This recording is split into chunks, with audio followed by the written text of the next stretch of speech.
মন খারাপের কারণ আপনার অতীত, আর টেনশনের কারণ ভবিষ্যৎ। তার চেয়ে বরং বর্তমানকে উপভোগ করুন, আনন্দে বাঁচুন। আগের অধ্যায় বারবার পড়তে থাকলে পরের অধ্যায়ে এগিয়ে যাওয়ার কোনো সম্ভাবনা নেই। চরম শত্রুতার পরেও কেউ যখন তোমার গোপনীয়তা রক্ষা করে, সে আসলেই মানুষ। নিজের বুদ্ধিতে যে কাজ করে সে হয়তো ভুল করে বেশি, কিন্তু আনন্দ পায় প্রচুর। সুচিন্তা কিংবা দুশ্চিন্তা একটা থাকবেই, এরা পিছু ছাড়বে না।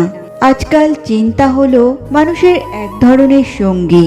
তার জন্য কেঁদে কি লাভ, যে কিনা আপনার হাসিটাকেও মেরে ফেলেছে।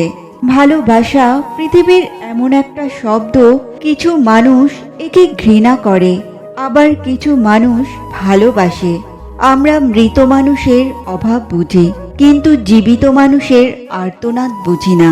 কোনো কিছু ধরতে চাইলে শক্ত করে ধরবে, কোনো কিছু করতে চাইলে যত্ন করে করবে, কোনো কিছু ছাড়তে চাইলে একদম ভেতর থেকে ছাড়বে। জীবনের প্রতিটি ক্ষেত্রে দৃঢ় সংকল্প থাকা জরুরি। মহাভারতের থেকে আমরা কিছু শিক্ষা পেয়েছি, যেমন এই 5টি কাজ অবশ্যই অনুসরণ করা উচিত। 1. অর্জুনের মতো নিজের লাগাম ভগবানের হাতে সঁপে দিন। 2. শ্রীকৃষ্ণের মতো সত্য ধর্মের সাথে থাকুন ও সত্যকে ভালোবাসুন। 3. বিদুরের মতো স্পষ্টবাদী ও শুভ চিন্তাবাদী ব্যক্তি হয়ে থাকুন। 4. ঘটোৎকচের মতো মহৎ কাজে বলিদান দিন। 5. অভিমন্যুর মতো বীর হও, আর যুধিষ্ঠিরের মতো স্থির হও। এই 14টি কাজ কখনো করবেন না। 1. গান্ধারীর মতো কখনো কোনো অনুপযুক্ত অন্ধ ব্যক্তির অনুসরণ করতে যেও না। 2. ভীষ্মের মতো অনুপযুক্ত প্রতিজ্ঞাতে নিজেকে কখনো বেঁধে ফেলো না। 3. পাণ্ডুর মতো কামের কাছে কখনো নিজেকে বশীভূত করে ফেলো না। 4. যুধিষ্ঠিরের মতো জুয়া কখনো খেলো না। 5. ধৃতরাষ্ট্রের মতো কুপুত্রের মোহে পড়ে যেও না। 6. দ্রোণাচার্যের মতো অর্ধসত্যকে কখনো বিশ্বাস করো না। 7.